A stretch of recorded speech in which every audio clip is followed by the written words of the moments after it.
is the keynote presentation for tonight is called Top Landlord Mistakes.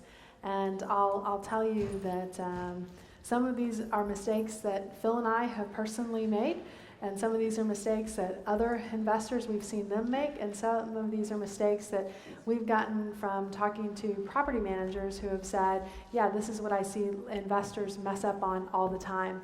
So I'm going to share some of those with you, and I'll also tell you, one of the things that a lot of investors worry about is getting sued. How many of you guys worry about getting sued? Okay, knock on wood.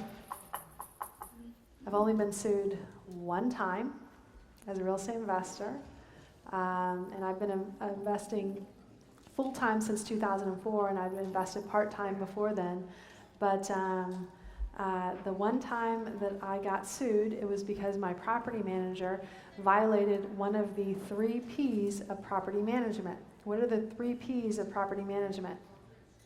Who do they say don't lease to these people, don't rent to these people? What were you going to say? Not refund the security deposit. Not refund. So the only time that we've ever been sued as a real estate investor since we've been real estate investing was by a tenant. And our property manager violated one of the 3 P's of property management. And guys, this is going to sound a little ugly and a little stereotypical, but do you want to hear it? Yes. Is it okay if I kind of tell this story? Okay. So 3 P's. Preachers, politicians, policemen. Why do they say not to lease to those 3 classes of people? Because they are all above the law. Politicians are also known as attorneys. Yeah, most politicians are attorneys. So my former, you see that adjective there? My former property manager leased to an attorney. So as an attorney, what is it easy for him to do? Sue me, right? And this happened to be an especially entitled attorney from a awesome northern state. I'm trying not to offend everybody here or anyone here, so I'm just not going to say. I'll let you guys fill it in. Don't make it a state where you guys are from. If you're from the north, okay, that's fair, right? So is a very entitled state, where the landlords always lose. So he came here and leased a property from one of our properties from our property manager, and I gave him a partial refund on his deposit. There was a hole in the floor like this big, and they patched the floor, like let's say it was kind of like a dark carpet like this, so they patched the floor with some carpet that was kind of like this guy's shirt. Okay, so it was pretty obvious what had happened there, and told me that the property was messed up when I got it. Wow. Yes, yeah. And I want to say it was a $1,800 security deposit, of which I returned $400. And he sued me for $4,000. Wow. Yes, yeah. Do you guys think I won, or do you think I lost? I'm going up against an attorney here. I kicked his ass all over that. I won, and I won. I won a really funny way. So after I go through this, I will tell you guys how we beat this and how we won. It's really hysterical, and I think you guys will get a kick out of it. All right, so I'm going to go ahead and go through some of these mistakes. First, I'm going to say, hey, I'm not a CPA, financial planner. I'm not an attorney. Don't sue me, right? And if you are an attorney and you want to sue me, then I've already done it once. I could do it again. The subject matter is for educational purposes. Please have all of your contracts, all of your agreements reviewed by your personal attorney.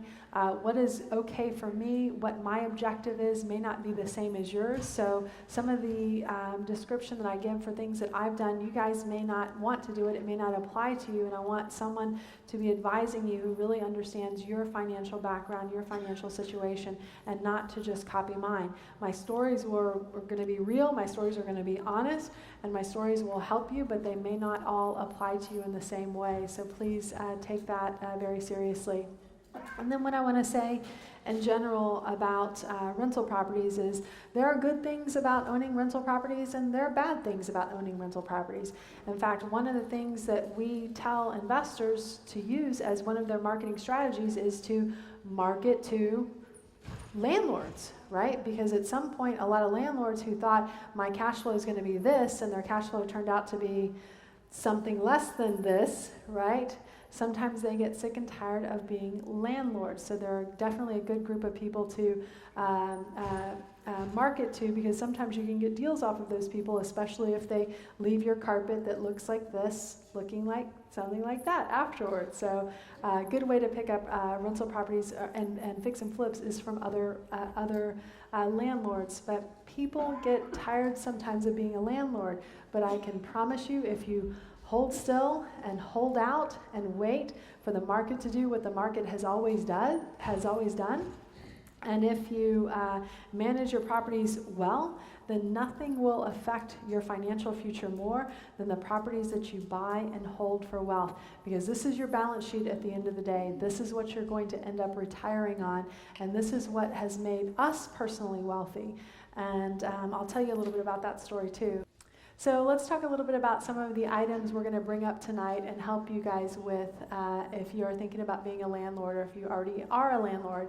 We're going to talk a little bit about the law that you guys have to follow as landlords. We'll talk about tenant screening, property code, accounting from both tenant accounting and IRS accounting standpoint. We'll talk about some of the forms and documents that you'll want to use as a real estate investor who owns rental property. We'll talk a little bit about the eviction process. And we'll talk about running it like a business and understanding that one of the first jobs that you have is to hold it long enough to really let that value proposition play out. And I'll give you some very specific examples of that as well. And I'm not going to encourage you this time of year to not be nice to your tenants, but I will encourage you to be firm and to stick with the agreements that are in your lease. And I'll go through some specific stories about that too. And then I've got some tips for you guys as you are selecting a property manager to take over your rental properties. I know a lot of people say, I want to manage my properties myself because I want to save money.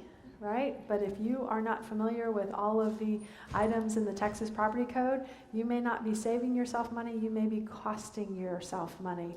And we'll go through some examples of that as well, and then we'll wrap it up with a little summary. So the first thing I want to tell you guys, know the law. You guys having rental property, you are subject to the federal housing law, or in the Fair Housing Law and the Federal Fair Housing Act, which prohibits any preference, limitation, or discrimination because of race, color, religion, sex, handicap, familial status, or national origin, or intention to make such preference, limitation, or description. What is missing from this? What's missing from this? What's missing from race, color, religion, sex, handicap, familial status, national origin? Yes. I'm sorry? Profession? No, you can discriminate against lawyers. I do. Age? Yeah. What else is missing from this? Sexual orientation? What else is missing from this? We're in Austin, Texas, which is home of the largest student population, probably almost in the country, right? Yes. You cannot, students in Austin, guys, they are a protected class. You cannot not lease to someone because they are a student. So many people don't know that, right? Many people think, oh, I can just deny them because they're a student. No, you cannot. In fact, if they know some of this is the federal housing law, right? So there are overlays on top of that for some counties and for some cities. The overlay in Austin is students, right? And I think they did add sexual orientation here in Austin as well. So those two things are things that are not listed there, but are things that we have to be aware of.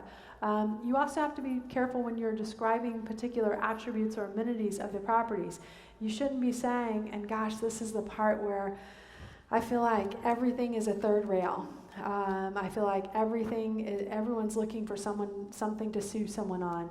So a lot of times when a realtor is marketing a property, they'll say, oh, well, it's, great for couples or great for singles because it's a 1-bedroom, 1-bath apartment, right? Yes, it is great. That's it. But you think, well, yeah, obviously it's not great for families, right? But if you say that, someone might feel like you're discriminating against them or steering them away from your property. Also, beware of saying words like safe or exclusive, because this might mean that you only rent to certain groups of people. And imagine if you say, oh, this is a safe location, and the day after they move in, they get robbed, right? You don't want to open yourself up for that kind of liability. There are other things too. And this is one of those things where I don't want to get on a soapbox, but to say something is walking distance away from X, Y, and Z, someone who cannot walk may say, I am personally offended by that, right? That's a violation. So believe it or not, you have to be thoughtful and careful to that level of detail, which is kind of a bummer, but it is. They want to make it fair for everyone and want to make sure that stays in place. Another major mistake that we see a lot of landlords make is not screening your tenants. Not screening your tenants. Who can tell me what movie every single potential landlord should watch before they buy a rental property? Oh, what was that? Is it Danny DeVito? Pacific Heights, right? Pacific Heights, okay? Guys, if you are thinking like, hey, I want to be a landlord, go watch that movie first, okay? It will teach you many of the landlord lessons right away in about an hour and a half, and it will entertain you and probably freak you out a little bit too. But sometimes you'll get a tenant that will come up and say, and I've had tenants do this before. They'll come up and what kind of currency do they have? Check? A credit card? Cash. Cash. What does cash mean to me? No credit? Counterfeiting. I didn't think about that. So a lot of people, when they see cash, some people will say, well, here's an opportunity to not write on some income, right? That sounds kind of cool to a lot of people, right? I'm not saying it is not cool to me. No. But you'll see some people do that and get excited about someone who's bringing them cash. Because for some of us to get $100, we have to make $200, right? So that can be a big deal. But sometimes you'll have a potential tenant approach you and say, hey, I've got to move in today. I'm just in town for the next couple of days. I'm working on getting my bank account set up, but I've got $3,000, which is first month's down, or first month's rent, deposit, and last month's rent. I need to get in here today. I want to go ahead and start moving all of my stuff in. Is there any way that we can make this happen right away? And is that tempting? Very. Yes, today is good, right? At least my rental property, right? I'm not having negative or no cash flow, right? I'm not paying the mortgage and not getting any money in. It's very, very tempting. Very, very tempting. But you still have to screen your tenant. So you've got to have, and literally recently I was approached with that potential and that possibility. And I was approached like in December. And as a landlord, you know that in December, if you have a house for lease in December, when's it going to rent? Not December, okay? It's not going to rent in December, right? Because fewer houses lease during December. And I had someone approach me during December and say, give me this offer. So my property manager called to say, hey, do you want this? And I said, no. He went ahead and he took an application, and he ran the application. And this person had left a series of landlords in a lot of trouble. Like there were judgments against this person, default judgments, which means they were sued, they did not show up in court, and they got a default judgment against them. So they had a custom of burning landlords, and the way that they did it was the Pacific Heights model. So guys, please Netflix it up tonight, okay, and see if you can rent that movie. But you should have also a written rental policy detailing the criteria necessary for approval to live in your property. You want to make sure that you have all that criteria up front. That way someone doesn't come around behind you and say, well, you've discriminated against me for reason X, Y, or Z. And it's like, no, you didn't meet the income requirement. You didn't meet the credit requirement. You didn't meet this requirement. You have to have that written. That will save you in the future. Rental policy should include occupancy guidelines, availability, rental criteria with an explanation of what the criteria are, an outline of the application process, and that your client and that you as a landlord, this is speaking from a property management standpoint, but you as a landlord adhere to all of the fair housing laws, right? So you need to make sure that that's clear and upfront. You also have to know the property code. I see a lot of landlords, in fact, even when I first started buying rental property and I was managing my own property, I didn't read the Texas property code. And the Texas property code is kind of an important thing to know if you are, number one, a landlord, and or number two, managing property. Texas property code is so after you get all worked up on Pacific Heights tonight, then you can do some sleeping reading and read this. It's about 50 to 70 pages long, and it goes through some of the important things that you need to know as a landlord for both tenant safety, for tenant accounting, for definitions of things that become very important with when you are a landlord and you're returning deposits, doing stuff like that. One of the things that it spends some time talking about is locks and security devices and what you are required to have on a property. So some of the locks and security devices, it lists basically that you have to have those on your rental property. That's pretty clear, right? It's pretty obvious. But you also have to change these between tenants. And it's a good idea to even change these in front of a tenant and or change these with a locksmith who can give you a receipt that says that this was done.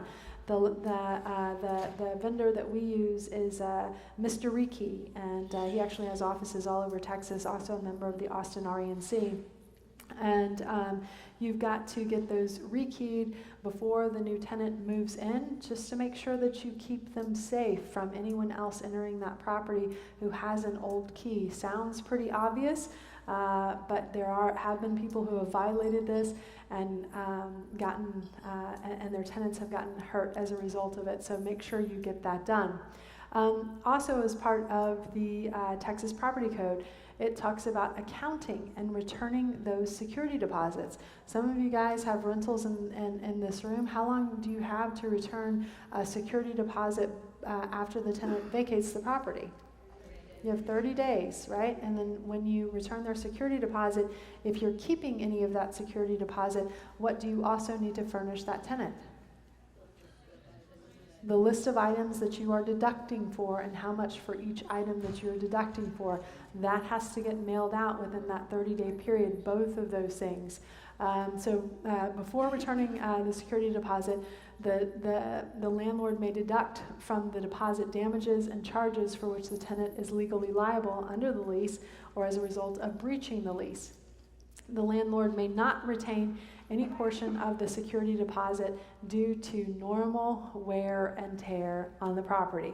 And then it goes through several pages to define what normal wear and tear on the property means, because obviously that's one of the biggest points of disagreement between tenants and landlords. So the tenant that I had, with the carpet issue, clearly we had a pretty big disagreement on what normal wear and tear should be. But under this section it goes through and says that the landlord retains all or part of the security deposit. They will give the tenant the balance, if any, together with a written description and itemized list of all deductions. The landlord is not required to give the tenant the description of itemized list of deductions if the tenant still owes money when they leave and or there is some discrepancy as to whether or not they owe money, whether it's obvious or whether there's some discrepancy. If it were me, I would return that list regardless. Again, just as a safety feature. IRS accounting. So you have the tenant accounting, then you have the IRS accounting. One thing that I see a lot of new investors miss is the fact that the IRS requires you to issue a 1099 income statement to anyone that you pay over $600 to in any calendar year. And what I've found is working with contractors and service providers, they don't want to give you their W-9 statement, which is what allows you to create that 1099 income statement after you write them a check. Yeah, you write them a check and they don't want to hear or talk to you anymore. They don't want that income statement. Basically, they say, get that as far away from me as you possibly can, right? They don't want to declare that income, right? So you do need to make sure that you get that W-9 form. It's a really easy, simple form. It is a one-page form. It has about 6 different blocks of information on it. It has the name, address, it has an EIN number or a social security number, it has their signature, and it has the date. It's very easy to get to fill out. If they say they don't have a printer or whatever, that's okay. You bring that to them. Do not issue them that check until you have that information in your hand, because the second after you issue the check, the likelihood of them actually giving you the additional information really goes down. And you are required by law to issue someone this 1099 income statement. If you ever get audited, they will look to see who you have paid, and they will ask you if a 1099 income statement. There is a penalty associated with not issuing 1099s. So this is something that you need to get. In fact, you're seeing this as an audit trigger for a lot of real estate investors not getting this information because they think you're writing off more than what you've actually spent, and they want to make sure that they correct for that as quickly as possible. Oh, and just the last bullet point on here, this doesn't just apply to rental properties, it also applies to any fix and flips that you're doing, right? So make sure you document all of this stuff. Yes? So how do we make sure that the contractor is giving us the right information? Thank you. So the question was, how do you make sure that the contractor is giving you the right information? So about once a year, sometimes more, I will get a love letter from the IRS that starts with, Dear Shenoah, and then it goes just downhill from there, right? So I've had multiple letters from the IRS saying, hey, this name and this social security number or this EIN number, they don't match. So sometimes they will give you an incorrect social security number. In fact, I've had one contractor give me he actually gave me an incorrect address, and I mailed him the 1099. When do you have to mail your 1099s by? January 31st of 2016 for everything that you paid out in 2015. So I was trying to meet that deadline, right? I mailed it out to him, and then about a week or two later, it came back to me saying, return to sender, not at this address. And I said, okay. So I called them and I said, hey, I'm trying to send you, I should have said, hey, I'm trying to send you a cake, right? Because saying I tried to send you something you're gonna have to pay taxes on, that was not good marketing, right? So I asked him, left a message for him and asked him to call me back and give me his address. He never called me back. So you guys met Nancy up here earlier. So she was actually working on a project, and she was working with this contractor who was now not returning my calls. And I said, Nancy, when are you going back by that project? She's like, I'm going today. I'm like, hey, here, can you take this with you and just hand this to Joe Ortiz? And so she handed it to Joe, and so we got it. But still, that will happen with an incorrect social or an incorrect EIN. You can ask them for a copy of their social security card. I doubt that many of them will want to give that to you, but I also understand there's a service, I think it's called E-Verify. Any realtors, any property managers in the room that can tell me that website? Okay, I think it's called E-Verify, where you can actually electronically verify this information. I didn't believe it the first time I heard it. I have not tried it, but I had several people say, yeah, oh yeah, this is what we use for property managers and stuff that will go in to try and verify that information so that you don't get that love letter from the IRS saying that you've done something incorrect, right? But important to get and important to renew, make sure, because some of the contractors we use over and over again, so make sure you get the correct address for that year. It seems like every year we get a lot of stuff sent back to us because the addresses do change. Forms, you have to use the proper leasing documents. I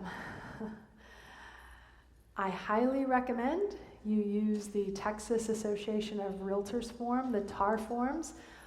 Only realtors can use that form, so you can use that form if you're working with a realtor or a property manager. If you are not a realtor, if you are leasing a property yourself and you don't have access to that database and those forms, then I highly recommend that you join the Texas Apartment Association.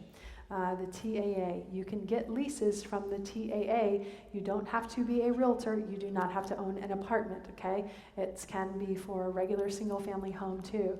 Why do I suggest that you use forms from one of these two sources? They're standardized. They're standardized? Because they include all the legal laws that you need in there. Because they are legal in the state of Texas. And when does that become important? When you get sued. Who said that? Who said court? Thank you, Scott. So when you have to evict someone, those forms become incredibly important. And you can go and find, guys, any form online, just Google it up, right? But if that form is made for Virginia, guys, there's going to be something in it that violates some Texas law, which worst case scenario may make the entire lease unenforceable. Hopefully it only makes one line item in that lease unenforceable. So there's, I think they call it severability from the rest of the contract, but you don't know that for sure, right? So if you are going in front of a judge and you are showing them some lease that they've never seen, how's that judge going to feel about that? You mean I have to go work and read something? Like they're just looking like normally like, hey, let's just fill in these couple of little spots, and he goes to the same little spots and says, is this right, is this right, is this right, is this right? Okay, we have an enforceable lease. I can allow you to evict this person and go through the rest of this process. Guys, get the correct forms. Do not make a judge work, okay? Do not make a judge go and read. They will get upset with you and they will look for something, right, to find that you've done wrong. And probably you have done something wrong because these online leases are not sufficient in the great state of Texas, okay? So use those forms, period. And then sounds silly to say, but get your lease in writing. Please get your lease in writing. Don't ever move someone in the first day that you meet them. Get it in writing every single time. And guys, this does not just go for some stranger that you met off of the street. It also goes for, you said it. I did not say that. You said family, right? You said family. I'll tell you, some of the best deals that I've gotten have been from a person who has rented their property to a family member, okay? And as an example, so let's say that Phil and I have a property together. I put in my favorite niece, and my favorite niece stops paying us, and I can't evict my favorite niece, otherwise I will not be allowed at Thanksgiving. And Phil says, I don't like Thanksgiving anyway, let's evict them. And I say, no, we cannot do that, right? So now we're caught paying the mortgage company every month without getting any income coming in. I can't evict, and I won't let Phil evict. So what do? You sell. You sell. and a lease will survive a sale, okay? But I've gotten a lot of houses from people who did not want to could not kick family member out, right? So now they could say, well, it wasn't me, it was that dirty, mean, awful, investor person that bought this house, right? So sometimes you'll find that's the case because sometimes it's because you don't have a signed lease, sometimes it's just because you lease to a family member who sometimes goes a little rogue on you, unfortunately. Evictions. This is tough. So let's go through this part. This is the thing that we never want to do as a landlord. But this is something that you probably will have to do if you either own enough property or own property long enough. There is a whole set of items that you have to do to make sure that you evict properly. The biggest item is to make sure that you put what's called a pay or vacate letter on the door, mailed to the person with a return receipt. You've got to get that out there. You can deliver it regular mail, certified mail, return receipt, personal delivery to the resident, personal delivery at the dwelling to the occupant over 16, affixing the notice to the inside of the dwelling main entry door. Notice by mail will only consider delivered on the earlier of the actual delivery or 3 days, not counting Sundays and federal holidays, after the notice is deposited in the U.S. Postal Service with postage. So you've got to verify. Judge is not going to just say, oh, you said you dropped it off last week? Okay, good. Yeah, let's go forward with this eviction process. You actually have to prove that out. And you'll do that before filing for the eviction proceedings. And once that is done, and once you file for the eviction proceedings, that's when the constable, right? That's when the sheriff gets to get involved in it, and they get to hand deliver those eviction suit papers directly to the tenant. But again, you've got to get that notice before you can go ahead and go through with the eviction. A lot of people don't know that. So to get the eviction, you need to have a court order, right? Yes. Yeah. Yeah. You know what's funny? I'll tell you guys. How long is the TREC contract to purchase a property? How many pages? 9 pages. 9 pages. How long is the Texas Association of Realtors lease agreement? It's 18 pages. 18 pages. What? I'm buying a house. I'm spending $200,000 and it's 9 pages, or I'm renting a house and it's like $2,000 a month and it's like twice as long. It's crazy. It's crazy. The other thing that we have in Texas is when we purchase a property, we have a note and a deed of trust. And what does that allow us to do as someone who's giving financing to another person? A non-judicial foreclosure. Texas is a non-judicial foreclosure state, which means you do not have to go up in front of a judge to be able to foreclose on someone. The note and the deed of trust will allow you to do that, okay? But when it comes to evictions, you have to go in front of a judge. These things are kind of ridiculous, but that's just how they are. So it's important to understand those distinctions and make the best of those. So run it like a business. Do you Yes. recommend hiring an attorney or someone that does this all the time? I'd Or do you do it yourself? I'd recommend hiring someone. I see this as a minimum wage activity, and we've talked about some of the minimum wage activities you can do. So you could learn every single aspect of the law. You're probably going to kind of mess it up a little bit the first time, not giving the right notice, not giving the notice the right way, not coming prepared in front of the judge. It's just going to take you longer, right? And every day that they're there costs you money, costs you opportunity. There's an opportunity cost. So some people will say, well, I'm going to save money, so I'm going to do it myself. If you do nothing else in this world, yeah, go do it. But for you, you guys do other things, right? You have an opportunity cost associated with that learning curve and that time. And it can be time that you could be spending doing your other business. It could be time that you spend with your family, right? So yeah, I highly recommend having someone else do it who does it often. You could hire an attorney, or you could hire a property manager, right? Because they also will go and sit in court for you, and they'll do it a lot cheaper than an attorney. And if they're very familiar with it, they can expedite that process for you, make it go very quickly.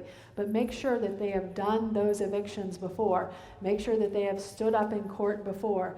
That will work. But if it's someone who's like, oh, well, my friend's a realtor, I asked them to do this for me. No. Okay, they've got to have experience doing it. If it gets to a certain status and the property manager is not being effective, then yeah, you might have to bring in an attorney. I've heard, it's not happened to me, but I've heard of tenants filing paupers affidavits, right? Which is like thank you so much, which is bringing it up a notch in terms of trying to stay at that property. At that point, yeah, sometimes you are bringing in an attorney to do that for you, but a property manager is going to be probably half the price. Now, consult with your attorney as to whether or not you should hire a property manager. Sorry, I have to say that. What were you asking? How long is it to actually evict? Like, how long does it take? Is it 3 months, 6 months? I know that when it goes to court, and they say realtor justice starts slowly. No. You should be able to evict your tenant within about 30 days. Yeah. You should be able to evict that tenant within about 30 days, assuming that there are several different timelines and deadlines, so sometimes it takes a little longer if you can't go and do some of those things that they're going to ask you to do on those timelines. But about 30 days is about what it should take you. Yes, sir. Shortest is 21 days. Shortest is 31 days. 21. Yeah, 21. I've heard that too. I don't know if that's an easily completed reality for probably most people. But yes, thank you for sharing. Run it like a business. So guys, you do have to remember that you're not buying a house, right? This is not the place you're going to live. You are actually buying a business. You are buying a stream of revenue, a stream of cash flows.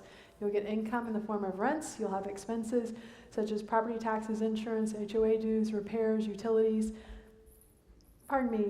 Utilities during the make-ready, marketing and leasing commissions, management fees, vacancy loss, etc. And the etc. is meaning tenant trashing house, right? That happens as well. Then you'll have your profits, your current cash flows, your tax advantages. One of the things that you get to do if you own rental property is you get to take depreciation, right? But you don't take, if the asset's worth $200,000, you don't depreciate the full $200,000. You only depreciate the portion of which you have allocated to the physical house. You don't depreciate land, right? The government won't allow you to do that, but you can depreciate the portion of that asset you associate with the building, the structure. Now, when you go to resell that property, you will have to take what they call depreciation recapture. The depreciation recapture expense that you'll take is a 25% of whatever depreciation that you had previously taken on that property. So you're not recapturing all of it when you sell, but you are capturing 25% of it.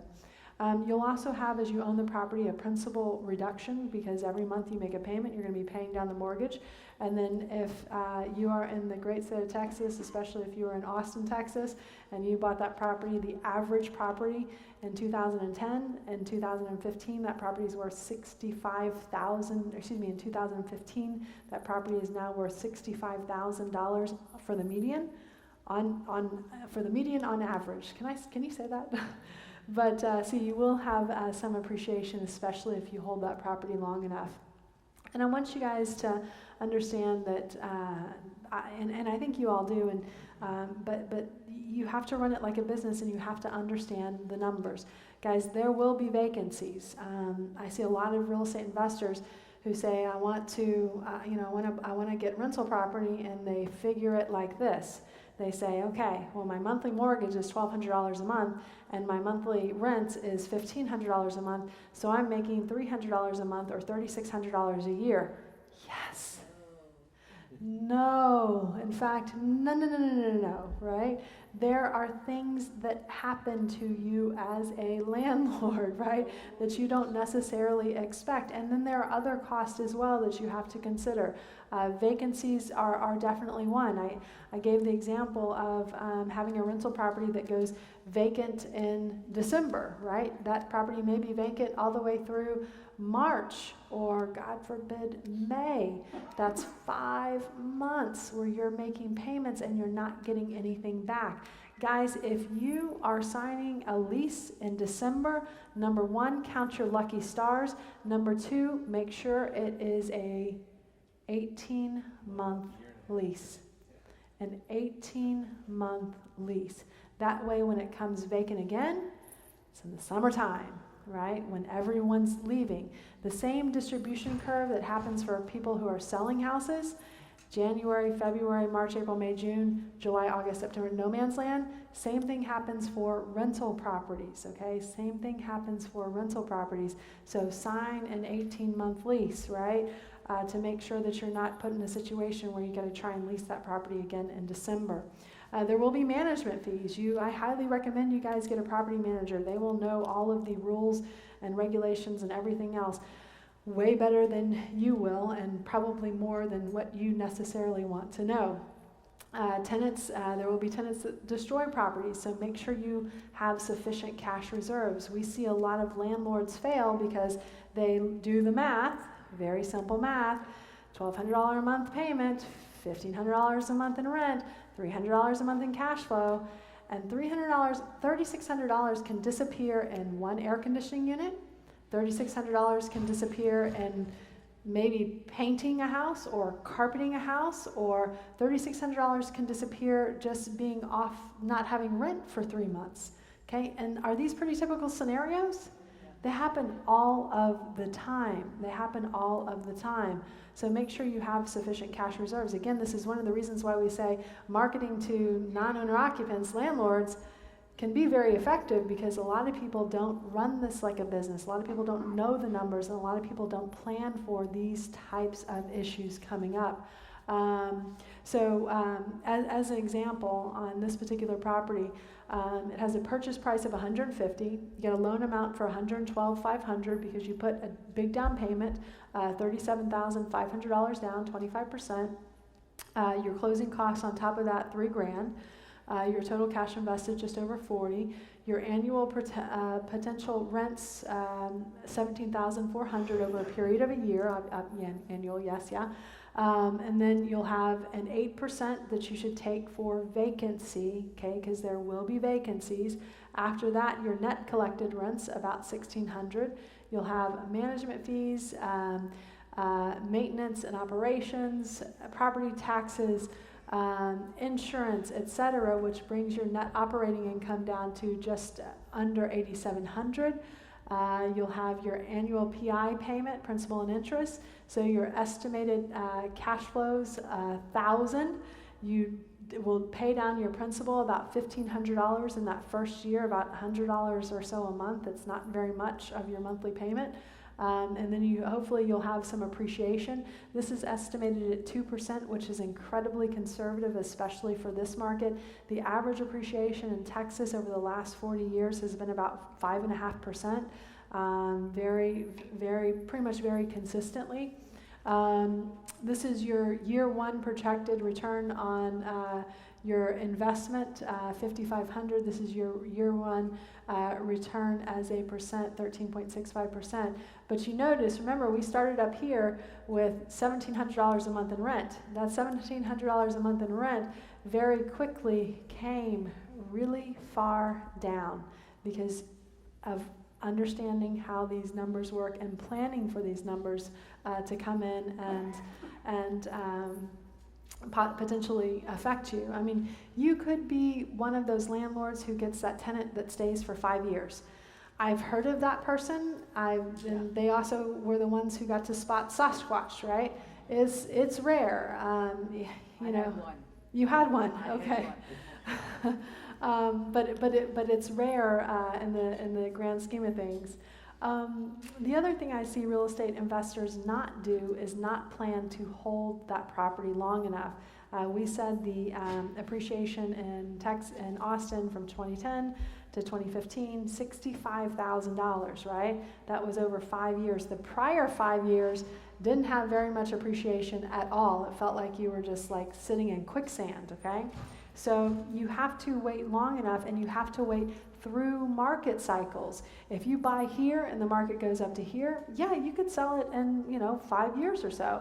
But if you buy here and then sell it, you're going to lose money, okay? And it's going to take a while to get back up to there. When you buy these rental properties, you need to be prepared to stay in them for the long haul. And this graph, the top 3 lines are property values under different appreciation points, okay? 2% appreciation, very, very conservative, right? 3% appreciation, even 4% appreciation, very conservative. This is the amount you owe. That purple line right there, that's the amount you owe over a 30-year period if you just pay the regular principal payment and the regular interest payment.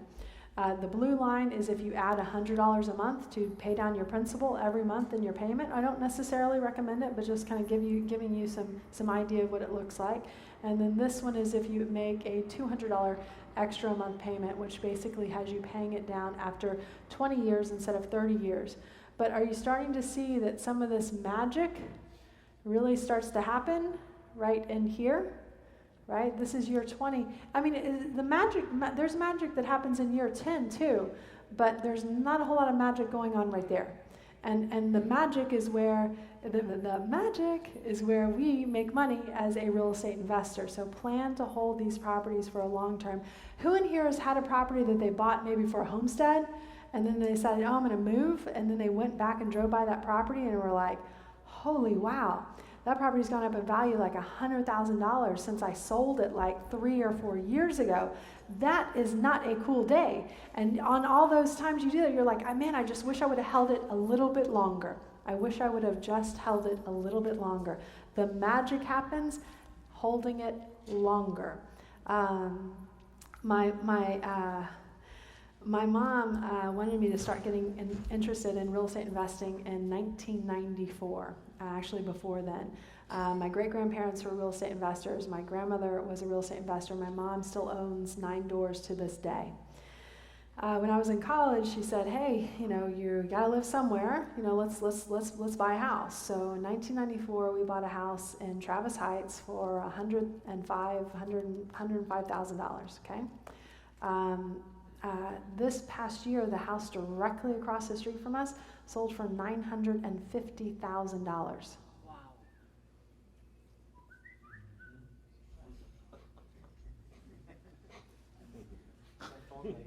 Your phone even liked it, yeah. That is freaking me out. Somebody's phone like it. So, what's the trick? What's the trick here? What's that magic trick? Yeah, 21 years in. Yeah, 21 years in, that's the trick. And this is always a favorite question that I love to ask on this particular property. What do you guys think the cash flow was on this property? Not so much. What do you think the cash? So a lot of people who invest in rental property, there are a couple sayings. They say if it doesn't cash flow, it's got to go. It's got to go. That's like a typical, like someone talks about some guru talks about real estate investing. Doesn't know appreciation in Austin. Will say if it doesn't cash flow, it has to go. The other thing they'll say is if you want cash flow, you've got to go low. You've got to go to low end properties. Okay.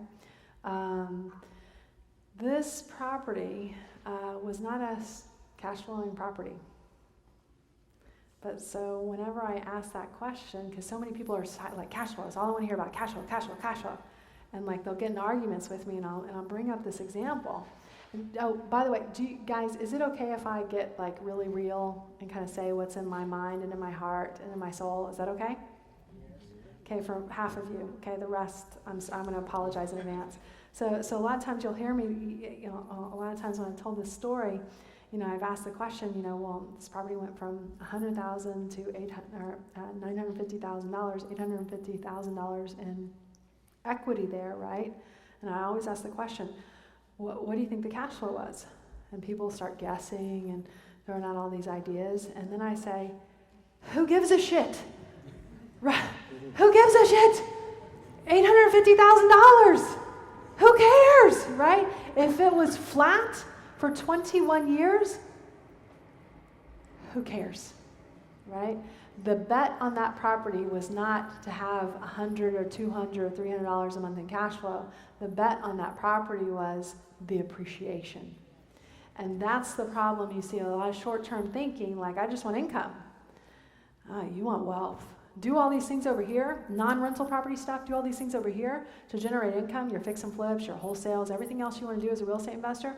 But divide your mind so that you think of your buy and hold properties as your way to build wealth. When you are in corporate America, when you have a W-2 job, what is your savings vehicle? What is your wealth vehicle? What is your retirement vehicle? It's a 401k. It's a 401k. And what is the cash flow on a 401k? Absolutely nothing. Someone says nothing. Absolutely. Tony, what did you say? Tony said 0. What's the cash flow on a 401k?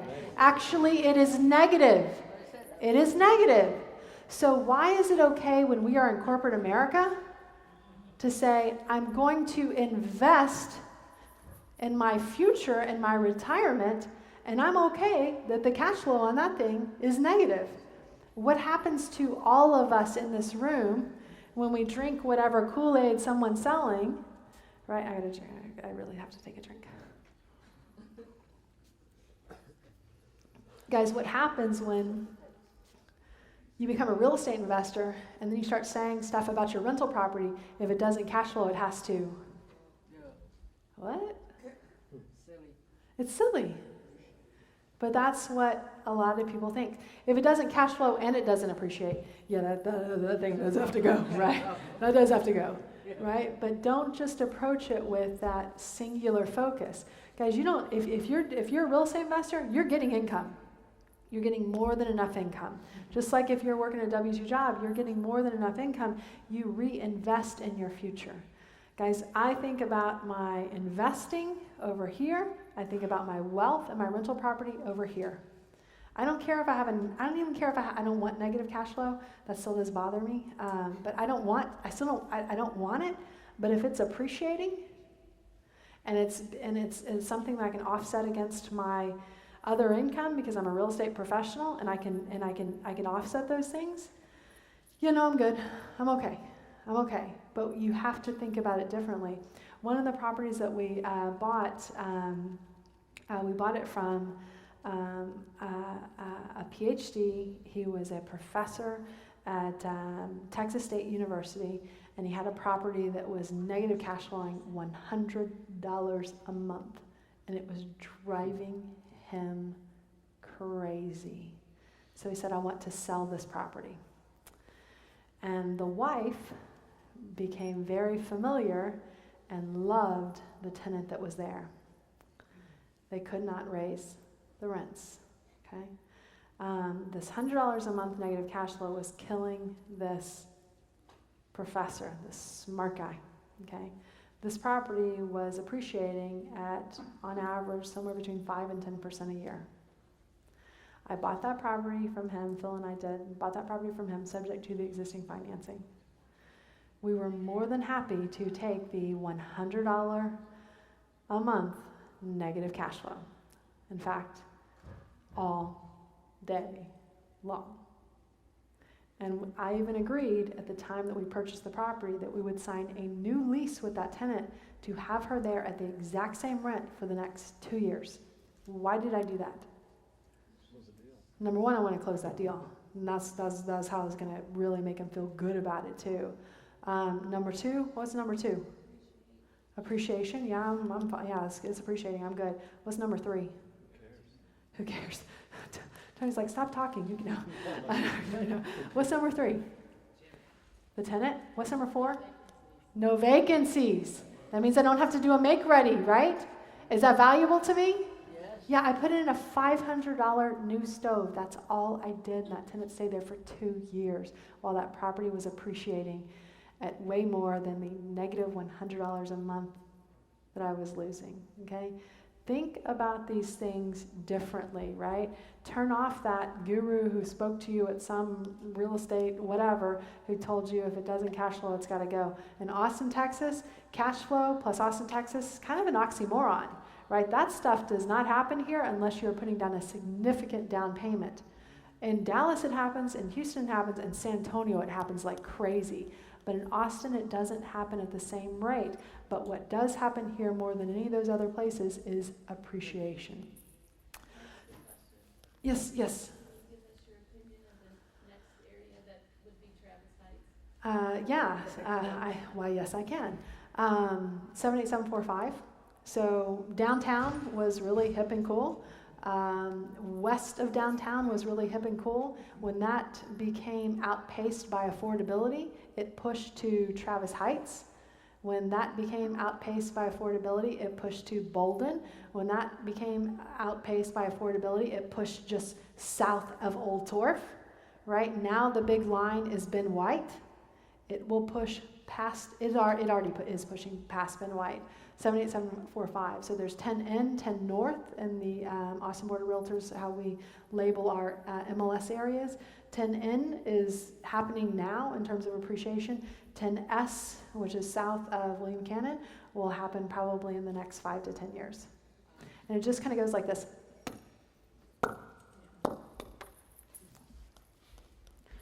All right, being nice. So I told you guys a story about the PhD and his wife could not evict the tenant that was out there. They were being too nice, right? Being nice really is not just about that, because I just don't think that they saw it right.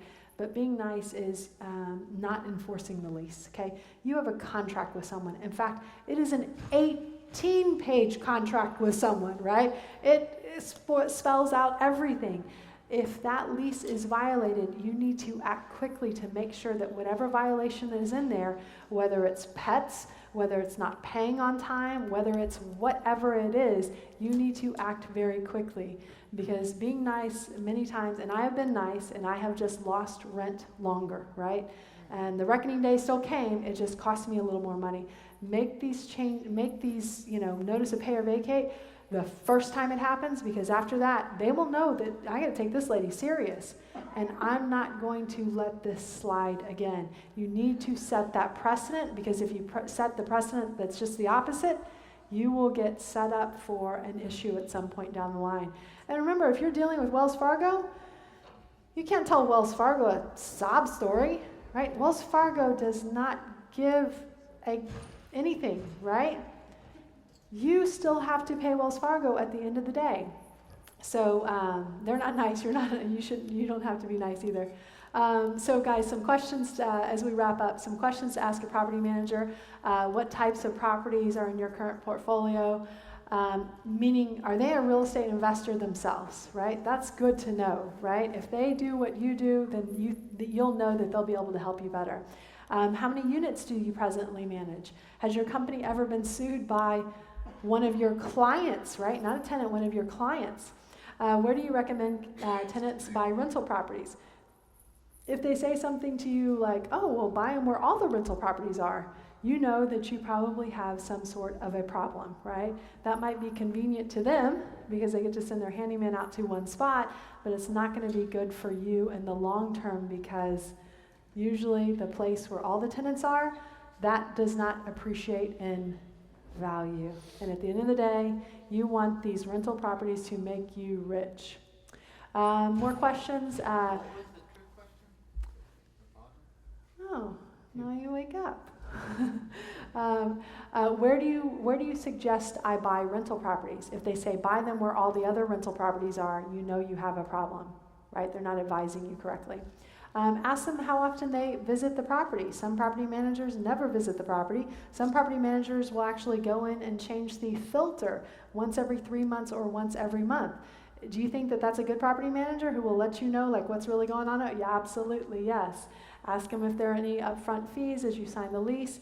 Ask them obviously what percentage of the gross rent that they will charge you as a management fee. Ask them if they have salaried handyman. If they have a salaried handyman, having them snake a G.I. Joe out of the toilet will be a lot cheaper than having a plumber snake a G.I. Joe out of the toilet. Do you have tenants pay first and last month's rent, separate security deposit? Describe your tenant screening and qualification process. Is it in writing, right? We talked about that earlier. Can I get a sample copy of the owner's statement? This is the statement that's delivered to you every month. This is the accounting that they're supposed to give you. When are the proceeds delivered? So usually after they collect rents, they go through an accounting process and they get it in your bank account roughly around the 15th of the month.